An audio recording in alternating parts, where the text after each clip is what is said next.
ፊልድ ማርሻሉ በዛሬው ዕለት የኢትዮጵያ ብሔራዊ መከላከያ ኮሌጅ በስትራቴጂክ እና በደህንነት ጥናት ዘርፍ ያሰለጠኗቸውን 42 ከፍተኛ የጦር መኮንኖችና ሲቪል የደህንነት ኃላፊዎች ስትራቴጂክ እና ደህንነት ጥናት በሚል ባስመረቀበት ወቅት ተገኝተው የተናገሩት ነው። ፊልድ ማርሻሉ ለተመራቂዎቹ ያደረጉት ንግግር እያነጋገረ እያወያየ እንደሆነ አይቻለው። እንግዲህ በጠቅለል ስናደርገው በጠንካራው መዘጋጀት አለብን የሚል ይዘት ያለው ነው። መዘጋጀትን በጥንካሬ ያው እንዘጋጅ ነው ባጭሩ ያሉት። ጭብጦቹን ስመለከታቸው አንድ አራት ጭብጦች ተመልክቻለሁ። የፊልድ ማርሻሉ ንግግር አንደኛው ኢትዮጵያ የባህር በር ለማግኘት የምታደርገው ጉዞ ፈታኝ መንገዶችን የሚያልፍ በመሆኑ ጠንካራ ዝግጅት ማድረግ አስፈላጊ ነው የሚል ነው ያነሱት። ሁለተኛ የጽምዶ ባለቤት ማን ነው? ይሄ እንግዲህ የአደባባይ እውነት ሆኗል። ከዚህ በኋላ ጽምዶ የለም ምናምን የሚባል ነገር የሚሰራ አይመስለኝም። ባለቤቱ ማን ነው፣ እንዴት ነው ተግባራዊ የሚያደርገው የሚለውን ነገር ነው የምንነጋገረው። ስለዚህ የጽምዶ ባለቤት ማን ነው የሚለው ላይ ሁለተኛ አስተዋል። ሶስተኛው የዘመኑ እነሱ እንግዲህ ፎርዝ ጀነሬሽን ያሉት አራተኛው ትውልድ ጦርነት ጠባያቶቹ ለየት ያለ ጠባያቶቹ ምንድን ናቸው የሚል አንስተዋል። አራተኛ የኢትዮጵያ ጠላቶች ድብልቃዊ አካሄድ ወይም ይሄ ሃይብሪድ በሆነ መንገድ የኢትዮጵያ ጠላቶች እንዴት ነው ጦርነት የሚያካሂዱብን፣ እንዴት ነው ኢትዮጵያ ላይ የተነሱት የሚለውን አንስተዋል እና ትንሽ አቅጣጫ ሰጪም ስለሆነ አነጋጋሪም ስለሆነ የተወሰነ የቆረጥኩትን የፊልድ ማርሻሉን ንግግር አሰማችሁና አስተያየት ሰጥተን ወደሚቀጥለው እንሄዳለን። የኢትዮጵያ የባህር በር ባለቤትነቷን ለማረጋገጥ የምታደርገው ጉዞ ፈታኝ መስመሮችን ማለፍ የሚጠይቅ መሆኑን በመገንዘብ ጠንካራ ዝግጁነት ማድረግ አስፈላጊ መሆኑን ለመግለጽ እወዳለሁ። ለዘመናት በሰላም እጦት የሚገለጸው የቀይ ባህርና አፍሪካ ቀንድ አካባቢ የደህንነት ሁኔታ ከምን ጊዜውም በላይ የግጭት ቀጠና እየሆነ እየተወሳሰበ መጥቷል። ኢትዮጵያ በቀጠናው የምትገኝ ከማንኛውም የቀጠናው ችግርና ተጠቃሚነት ማምለጥ የማትችል ትልቅ ሀገር ናት። ጠላቶቻችን ኢትዮጵያ አካባቢውን የማረጋጋትና የመምራት ሚናዋን እንዳትጫወት ለማስገደድ ኢትዮጵያ በውስጥ ጉዳዮች ብቻ እንድትጠመድ፣ በሌላ በኩል ደግሞ ጎረቤቶቻችን እንዲታመሱ በማድረግ ለውስጣዊ ደህንነታችን ዋና ጫና ለመፍጠር የሚችሉ ሴራዎችን እያሴሩ ሴራውን ወደ ግጭት እየቀየሩ አበክረው እየሰሩ ይስተዋላሉ። ኢትዮጵያን ከባህር ዳርቻ ለማስወጣት የተጠቀሙበት ዘለግ ያለ እድሜ የነበረው ጸረ ኢትዮጵያ ቅንጅት ዛሬ ደግሞ እድሳት ተደርጎለት ስሙን ቀይሮ ጽምዶ ብሎ በመሰየም ታሪካዊ የጸረ ኢትዮጵያ ሴራውን ቀጥሎ ይገኛል። የዚህ ጥምረት ወይም ቅንጅት ወይም ጽምዶ ባለቤት ከኢትዮጵያ ጫንቃ ላይ መውረድ የተሳነው የግብፅ ገዢ መደብ ነው። በጎረቤታችን መላላክ የለመዱ መንግስታትና ቡድኖች አሁንም መላላክ አላቋረጡም። ኢትዮጵያን ለማዳከም ለሚሰሩት ስራ በሚከፈላቸው የማይጠረቃ ጥቅም ኢትዮጵያን ይዘው አብረው ከማደግ ይልቅ ራሳቸውን ከችግር ከማውጣት ይልቅ በችግር ውስጥ እየኖሩ እኛን ጎትተው ወደ ችግር ማስገባት ይፈልጋሉ። በምስራቅ አፍሪካ የነበረውና አሁንም ያለው የሰላም እጦት የአንድ አዝማች እና የተላላኪ ጎረቤቶቻችን እና የውስጥ ባንዳዎች ቅንጅት ነው። ውድ ተመራቂዎች፣ ክቡራትና ክቡራን፣ ያለ ጦርነት መዋል ማደር የማይችሉ ሽንፈት የማያሳፍራቸውና ባንዳነትን ተለማምደው የኑሮ ዘዴያቸው ያደረጉ ታሪካዊ ባንዳዎች የጠላት መጠቀሚያ ሆነው አገራቸውን በማዳከም የጠላትን ብሔራዊ ጥቅም ለማስጠበቅ ጽምዶ ገንብተው ህዝባቸውን እያጎሳቆሉ ልማትና እድገት እንዳይመጣ የሚያደርግ ግጭት እየተጋጩ ይገኛሉ። ይህ ግጭት ለታሪካዊ ጠላቶቻችን እንጂ ለትግራይ፣ ለአማራና ለኦሮሞ ህዝብ ከውድመት በስተቀር ምንም አያመጣም። በትምህርት ቆይታችሁ እንደተገነዘባችሁት ወታደራዊ ኃይል ቁልፍ የብሔራዊ ጥቅም ማስከበሪያ መሳሪያ ነው። የዘመኑ የጦርነት አካሄድ ካለፉት 4 የጦርነት ትውልዶች አካሄድ በእጅጉ የተለየ ነው።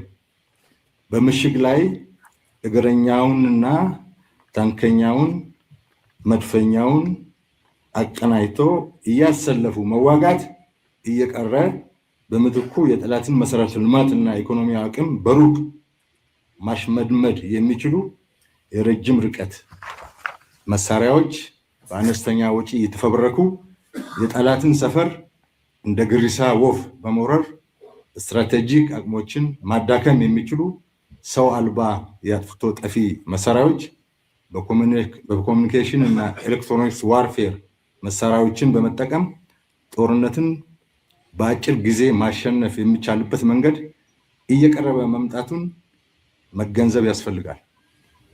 ሰው ሰራሽ አስተውሎት ከመረጃ ቅንጅት እስከ ኢላማ መለየት ያለውን የውሳኔ ሰጪነት ውደት በማሳጠር አመቺ ሁኔታዎችን ፈጥረዋል።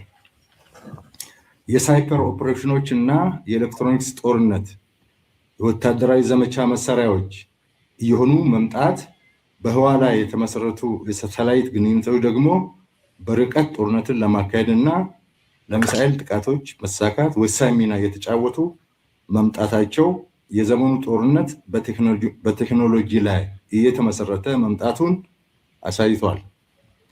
እንዲህ ባለው ሁኔታ ውስጥ በትምህርት ቆይታችሁ ያገኛችሁትን ስትራቴጂክ የስጋት ትንተናና አጠቃላይ የአመራር ትምህርት በምናካሄደው የሰራዊት ግንባታ ግዳጅ አፈጻጸም ሂደት ዘመኑን ቴክኖሎጂን በማወቅ ለመጠቀምና ለመምራት እንደሚረዳችሁ እሙን ነው።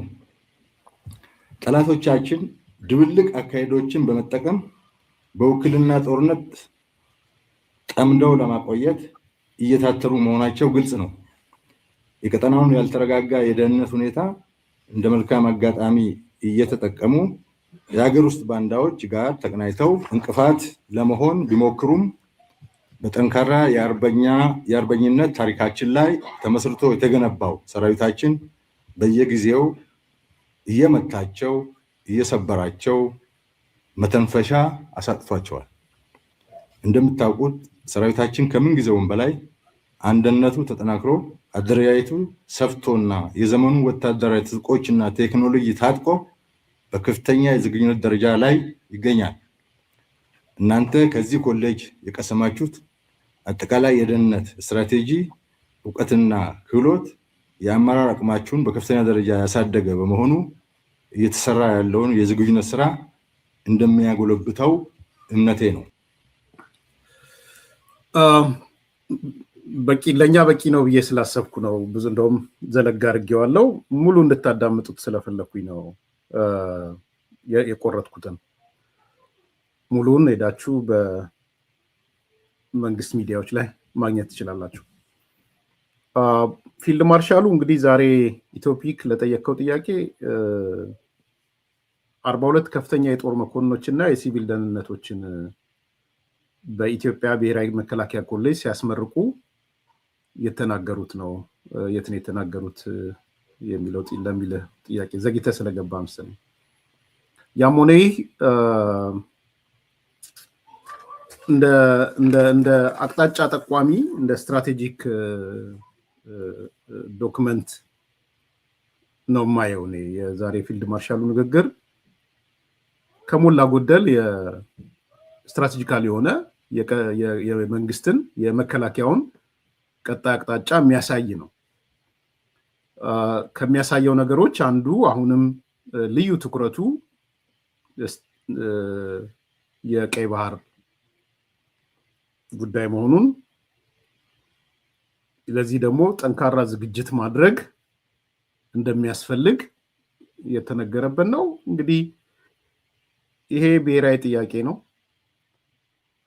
ብሔራዊ ጥያቄያችን አሁንም ከቀይ ባህር ጋር የተሳሰረ ሆኖ ይቀጥላል። ጠንካራ ዝግጅት ማድረግ ይጠበቅብናል። ስለዚህ ለአዲስ ኮምፓሶች ለአዲሱ ዓመትም የሚቀጥለው 2019 አንዱ አቅጣጫችን የኢትዮጵያ ቀይ ባህር ባለቤትነት የሚረጋገጥበትን የሚዲያ ስራ መስራት ነው። መከላከያው በመከላከያ ይሰራል፣ ዲፕሎማሲው በዲፕሎማሲ ይሰራል፣ እኛ ደግሞ በሚዲያችን የምንሰራው ስራ ነው። ስለዚህ ከኛ ጋር ኮምፓቲብል እንትን ነው ተያያዥ መሆኑን ማንሳት ፈልጋለሁ። ብዙ ያልንበት ብዙ የተናገርንበት ስለሆነ ከዚህ በኋላም የምናወራው ዴቨሎፕመንቱን እያወራን የምንሄድበት ነው የሚሆነው። የኢትዮጵያ መከላከያ እንደ ዋነኛ አቅጣጫ ይህን ጉዳይ መያዙ እጅግ ተገቢ ትክክልም ነው። ሰሞኑን ሰምታችሁ ከሆነ የኤርትራው የውጭ ጉዳይ ሚኒስትር ክስ ነው ያቀረበው ኢትዮጵያ ላይ ከፍተኛ ክስ። ኢትዮጵያ የባህር በር እያለች ቀጠናውን እያተራመሰች ነው እያመሰች ነው የሚል ነው የኤርትራው የውጭ ጉዳይ ሚኒስትር እየተናገረ ያለው እና አይ ነው የዚህ የቀይ ባህር ጉዳይ እንደሚያሳስባቸው እናውቃለን። ነገር ግን እኛም ቢሆን ዋነኛ የቀጣዩ አቅጣጫችን ቀይ ባህር መሆኑ የባህር በር የማግኘት ጉዳይ ወሳኝ መሆኑ በሰላማዊ መንገድ የምናገኝበት ሁኔታ ማመቻቸት ነው። ሁለተኛው ምናልባት ፊልድ ማርሻሉ ያው ትንሽ ፍርጥ አድርጎ መናገር ይችላሉ ብዬ አምናለሁ። እንደ ፖለቲከኛም እንደ ወታደርም ብዙ ሰው የማይደፍረውን ነገር ይናገራሉ እና ይሄ የጽምዶ ባለቤት ማን ነው የሚለው ጥያቄ በብዙዎች ዘንድ አሁን ምላሽ ያገኘ ይመስለኛል። ማን ነው ባለቤቱ የሚለው የጽምዶ ሞተሩ ወይም ደግሞ ከጀርባ ሆኖ የሚያንቀሳቅሰው ማን ነው የሚል ጥያቄ ከሞላ ጎደል መልስ አግኝቷል። ዛሬም በፊልድ ማርሻሉ የተነገረው የግብፅ ገዢ መደብ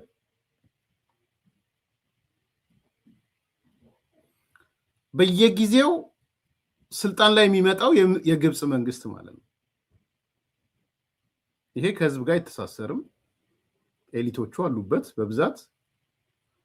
ነገር ግን የግብፅ ገዢ መደብ ትላንትናም ዛሬም የጽምዶ ባለቤት ነው።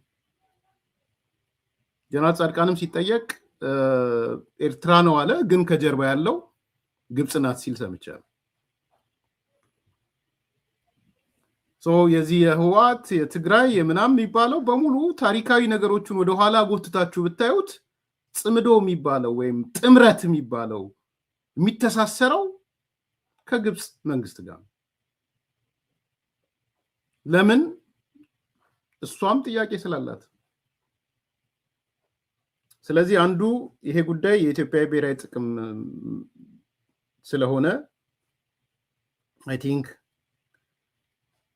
ከኢትዮጵያ ጫንቃ ላይ መውረድ ያልቻለው የግብፅ ገዢ መደብ በሚል ተነስቷል። እኔም ሙሉ ለሙሉ ማምንበት ግብፅ የሚያሽከረክረው ፕሮጀክት ነው። እዚህ ላይ እንግዲህ ታሪካዊ የሆኑ ባንዳዎች አሉ፣ እውነት ነው። ጠላቶች አሉ፣ እንደ ኢሳያስ አፈወርቂ አይነት የእድሜ ልክ አስፈጻሚም አለ፣ የእድሜ ልክ። ስለዚህ የጽምዶ ጉዳይ አይ ቲንክ አሁን የለም ምናምን የሚል አጀንዳ ያለ አይመስለኝም። ትልቁ ነገር ባለቤቱ ማን ነው የሚለው ነገር ላይ አይ ቲንክ መግባባት የተደረሰ ይመስለኛል። ሶስተኛው ከፊልድ ማርሻሉ ንግግር የአምስተኛው ትውልድ የጦርነት ግንባር ወይም the fifth generation of warfare የሚለው ነገር ነው ትንሽ አስተያየት መስጠት የፈለኩት።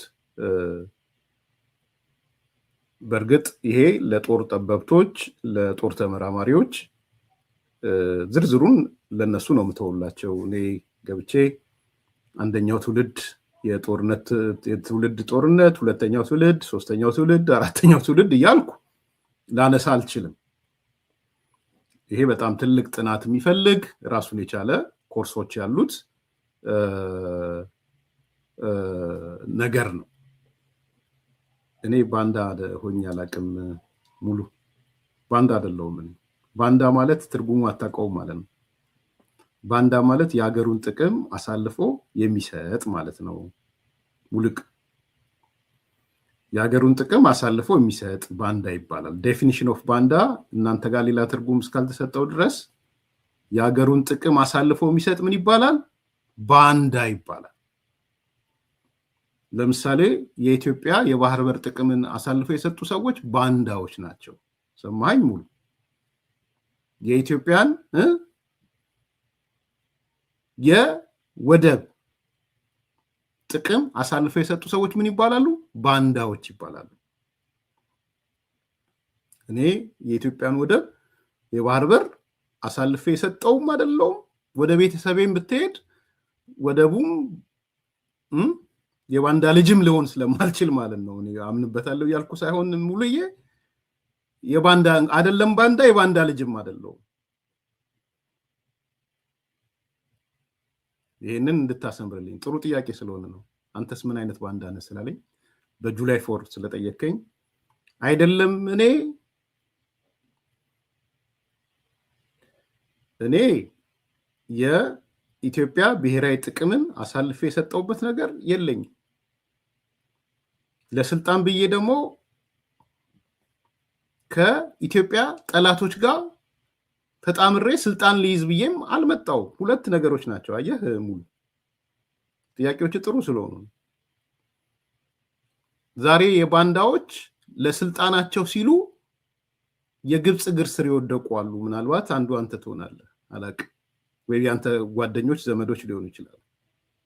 4 ኪሎ ያስገባናል ስልጣን ያስይዘናል ብለው የኢሳያስ እግር የወደቁ የግብፅ እግር የወደቁ ሰዎች አሉ። እነሱ ባንዳ ይባላሉ። እኔ ኢሳያስ እግርም አልወደኩም፣ የግብፅ እግርም አልወደኩም። ለስልጣን ብዬ ማለት ነው። የምፈልገውም ስልጣን የለኝም። ሁለተኛው ኢትዮጵያ ጥቅሟን አታ እንድትኖር ስልጣን ባይሆን እንኳን ሌላ ኢኮኖሚክ ይሁን የሆነ ነገር ይሁን ፍላጎት ያላቸው ደሞ አሉ። ለምሳሌ ህወሓት ኮንክ ሙልዬ ህወሓት ነህ ማለት ነው። እናቶ መለስ እነ ስብሃት ኢትዮጵያ የባህር በር አያስፈልጋትም ብለው የባህር በር አሰጥ እነሱ ባንዳ ይባላሉ። ልጅ ምናምን ማለት አልፈልግም እዛ ውስጥ። ስለዚህ የባንዳነት ትርጉሙን በደንብ እንዲገባ ከዛሬ ጀምሮ እንዲገባ ብዬ ነው የደገምኩልህ። ባንዳዎች ዛሬ ከሻቢያ ጋር የተሰለፉት ናቸው። እያበሻቀጣቸው ራሱ የኢሳያስ ሰዎች እያበሻቀጧቸው እሺ ጌታዬ ብለው እግሩ ስር ይወደቁ ማለት ነው። ዛሬ የግብፅ እግር ስር ይወደቁ አሉ። ዛሬ አልቡርሃን እግር ስር ይወደቁ አሉ። ዜናቸው በሙሉ አልቡርሃን የሆነ ሂድና ያው ጸዳለ የምትባለውን አዲስ ስታንዳርድ ያት የባንዳዎች ባንዳ ሆናለች። አልቡርሃን አሸነፈ፣ አልቡርሃን ቦታውን ያዘ ምናምን ስትል ነው የምትውለው። ስም ልጥራ ብዬ እኔ ትክክለኛ አዲስ ስታንዳርድ ላይ የተወሰደው እርምጃ ባይዘዌ አድንቅ ያለው በጣም በዚህ ልክ የባንዳነት ጥግ ይመጣል ብዬ አስቤ አላቅም ነበር። እንደ አዲስ ስታንዳርድ አይነት አሁን ምርቃት ሽልማት ሁሉ ልታገኝ ነው አሜሪካ መጣ። ቢኮዝ የባንዳነት አንዱ ያሸልማል። ጣሊያንም ሲሸልም ነው የከረመው፣ ሞሶሎኒ ሲሸልም ነው የከረመው። ግጥም ለጻፉለት እኮ ሲሸልማቸው ነበረ። በአደባባይ ግጥም ጽፈው በሬዲዮ በምናምን ሲያስነግሩለት የነበሩትን ዛሬ ባንዳ አባቶቻቸው ባንዳ የሆኑ ዛሬ ልጆቻቸውን ባንዳ ሆነው ግጥም ሲየጻፈ እኮ ግጥም ይጻፍለት ነበር ሞሶሎኒ። እዛ ውስጥ የሚነካኝ ነገር የለም። በዘሬም አልገባም ባንዳነት። ተረዳኸኝ? በዘሬም አልገባም። ልክ ነው ልክ አይደለም አላውቅም እንጂ አገሬ አንገቱ አይቆረጥም ብሎ ህይወቱን የሰዋ አባት ነው ያለኝ። ንገሪውን ባይኮንክ ማለት ሻቢያ ሲወር መውረር የለበትም ብላ ማሰልጠኛ ጣቢያ የገባች እናት ነው ያለችኝ። ንገሪውን ባይ ስለሆንክ ነው። ስለዚህ ጥቅም የማገኘውም ጥቅም ስልጣን የማገኘውም የለኝም። የኢትዮጵያ ብሔራዊ ጥቅም ማሳልፍ የሰጠኝ አይደለውም በቤተሰቤ ማለት ነው። ያም ሆነ ይህ ፊልድ ማርሻሉ ሁለት ነገር ነው የተናገሩት እዚህ። አንደኛ የዘመኑ ሃይብሪድ ነው። እነ ግብጽ የሚጠቀሙት ሁለት ድብልቅ ነገር ነው። በአንድ በኩል የጉሬላ ጦርነት የሚዋጉ በተለያየ መንገድ የሚዋጉትን ይደግፋሉ። ባንዳ ሚና ያላቸው ማለት ነው። በሌላ በኩል ደግሞ ኮንቬንሽናል የሆነ ጦርነትን የሚዋጉንም ይደግፋሉ። ስለዚህ የዘመኑ ባንዳነት ከግብጽ ጋም ተቀናጅቶ የኢትዮጵያን ብሔራዊ ጥቅም ለዘላቂነት ለማሳጣት የሚጥር ነው። እቺ the concept of ከማንም ጋር ቢሆን ከሰይጣንም ጋር ቢሆን የምትለው ኮንሴፕት እዚህ ጋር ነው የምትመጣው። በነገራችን ላይ ከሰይጣንም ጋር ቢሆን የሚባለው ማለት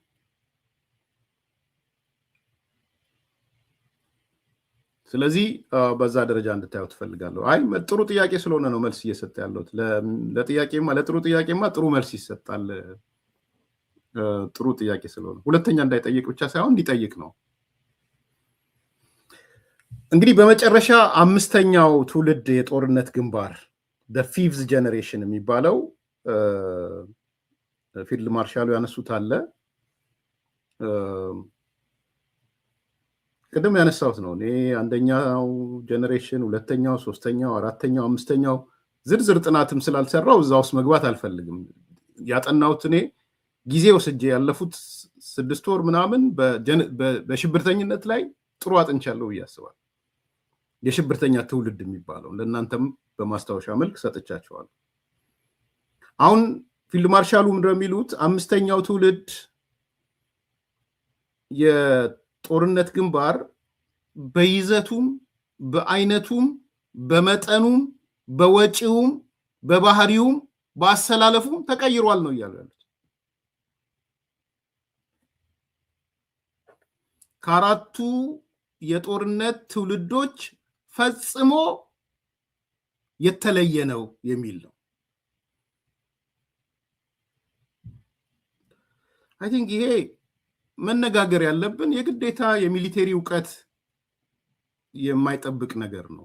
የአሁኑ ዘመን የጦርነት ባህሪያቶችን ለመነጋገር የጦርነት ኤክስፐርት መሆን አይጠበቅብንም ብዬ አስባለሁ። ግን ከዛ አንጻር ሀገራችን እየተዘጋጀች ወይ ነው? ለእኛ ኮንሰርኔ የሚያሳስበኝ እሱ ነው። አሁን ያለው በማስታወሻም ስናነብ ፖለቲከኞች ሲጽፉም ስናይ የምናነበው ነገር በጣም በጣም የተለየ አዲስ ኢንቫይሮንመንት ውስጥ ነው የገባ። እሱ ጋር አብሮ መሄድ ያስፈልጋል። በድሮ በሬ ከዚህ በኋላ ማረስ አይቻልም በፍጹም። ከኪስህ መረጃ ደረሰኝ ምናምን ደረሰኝ ያልክ የምትሄድበት ዘመን አይደለም። አሁን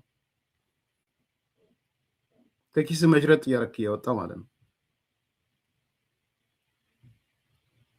ዘመኑ ከአምስተኛው ትውልድ የጦርነት ግንባር ከአምስተኛው ትውልድ የሽብርተኝነት ግንባር ጋር ይመሳሰላል። ጀነሬሽኑ ምናልባት ከቴክኖሎጂ አንጻር ስንት ደረስን? እስቲ አግዙኝ። ቴክኖሎጂ ስንተኛው ጀነሬሽን ላይ ደረሰ? ስንተኛው ሳይክል ላይ ነው ቴክኖሎጂ?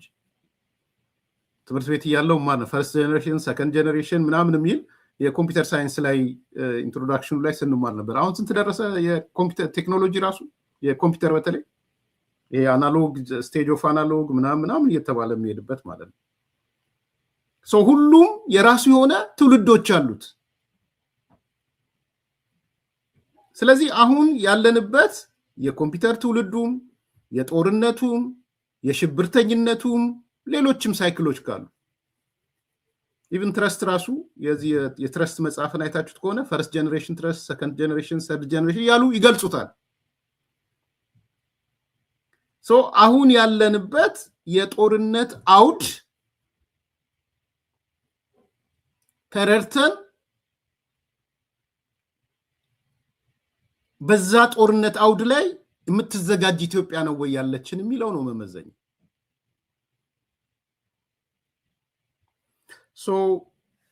ይሄን ለማድረግ ኤክስፐርት መሆን አይጠይቅም። የምናየው ነገር በቂ ነው።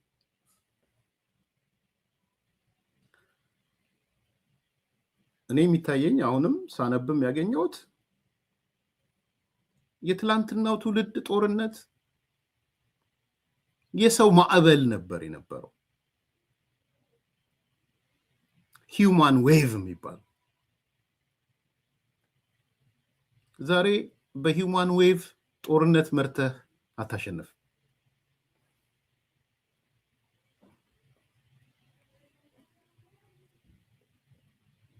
ቲፒኤልኤፍ ሻቢያ በሰው ኃይል ነው ሊያሸንፍ እየሞከረ ያለው። ሊታትሩ እየሞከሩ ያሉት በሰው ኃይል ነው።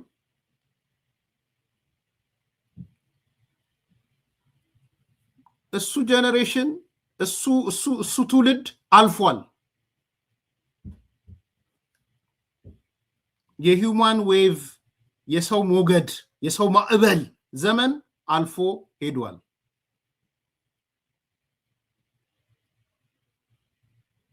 ይህ በደንብ መታወቅ አለበት። እንዳያችሁት ነው። አሁን ተመልከቱ የቲፒኤልኤፍ ጉዞን ገታ የተደረገባቸውን ኢንሲደንቱ ከዚህ ያለፈውን 6 ወር 5 ወር 4 ወር አስቡና የቲፒኤልኤፍ ቆም ያለበትን ኢቭን ጀነራል ታደሰ ወረደ በነበረ ሰዓት እንኳን የኢትዮጵያ መንግስት ያቆመው በምንድን ነው ያቆመው? በደንብ እስቲ ያስተውሉ።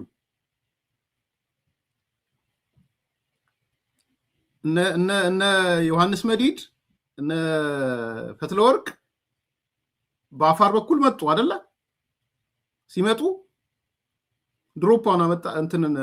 ድሮኗን አመጣና ጠብ አረገ። ቆሙ። ስንት ሰው እንዳለቀ አላውቅም። አዝናለሁ በሚያልቁት ልጆች። ከዛው ደግሞ በአላማጣ ነው በምናምን በኩል መጡ። ሲመጡ ምንድን ነው የኢትዮጵያ መከላከያ ሰራዊት ነው እንዴ የመታቸው? ድሮኑ መጣ ጠብ አረገባቸው። ጀነራሉም ደንግጦ ታደሰ ወረደ እንደው ለሙከራ ነው እንጂ የመጡት እኮ ለኢንቴንሲቭ ዋር አይደለም፣ ተመለሱ 2 በሉ። ለሶስተኛ ጊዜ መጡ። አሁንም አይ ቲንክ በአፋር ሳይድም መሰለኝ ተመልሰው ጠብ ሲል ተመለሱ። ለአራተኛ ጊዜ ወደ ኤርትራ እንገባ ብለው በኤርትራ በኩል ወደ ሱዳን ሊሄዱ ሲሉ መጡ። ጠብ ተደረገ። አዝናለሁ ለሚሞቱት ሰዎች፣ ህይወታቸው ለሚቀጠፉ ወጣቶች አዝናለሁ። ደነገጡ። ከዛም ቀጥሎ 6ኛ እዛው አካባቢ ከዋናው ድንበሩ ቀጥሎ ወዳለ ወደ ጠጋ ወዳለው በኩል ጻድቃንም እንደነገረን መጡ። ተሰብስበው ሲሄዱ ጠብ ተደረገ። ድሮኗ ሌላ ምንም የሰው ኃይል አይደለም። ምንድነው የሚነግርህ? ይሄ ዘመኑ ፍጹም ተቀይሯል። እንደ ትላንትና የፎከርክ ረጎራው የምትልበት ባህላዊ ጀነራል ነኝ ትግራይ ሁሉ ጀነራል ነው ያልክ የምትናገርበት ዘመን አይደለም። ፕራክቲካል እናድርገው ብዬ ነው። የነ ምግበይ ኋላ ቀር ዘመን እንደ ድሮ የአራተኛ ክፍል ሆኖ ቤተ መንግስት አይገባም ምግበይ። አሁን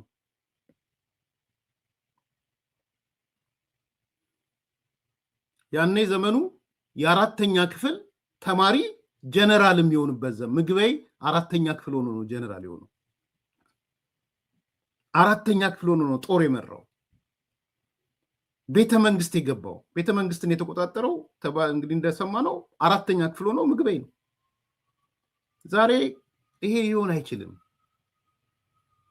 እንግዲህ ኢማጂን፣ ይሄ ማለት በ30 ዓመት ውስጥ የመጣ ለውጥ ነው። ኦልሞስት በአንድ ትውልድ ውስጥ የመጣ ፍጥነታዊ ለውጥ ነው።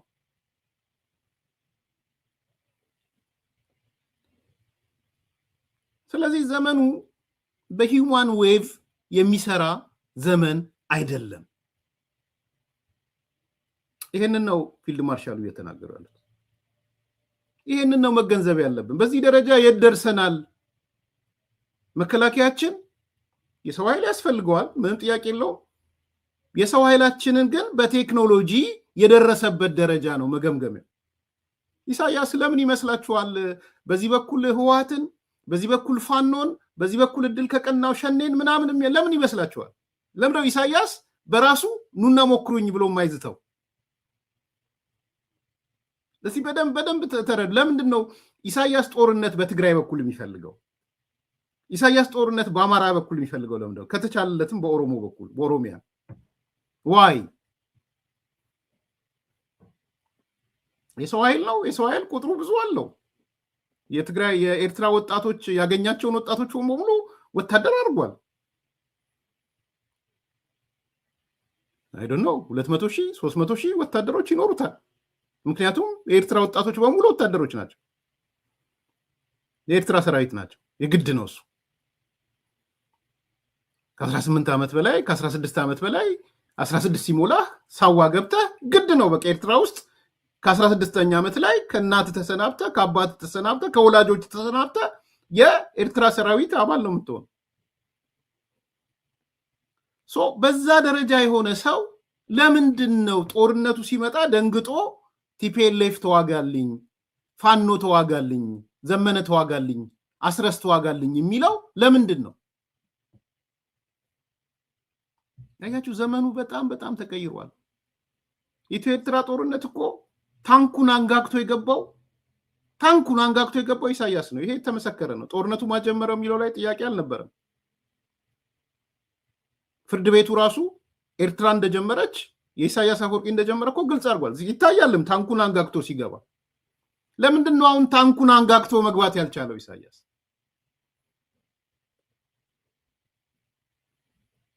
ለምንድን ነው ያልቻለው? ድሮኑ ሲመታ ለምን ዝም አለ? አንዲት ቃላት ሰምታችኋል? ድሮኑ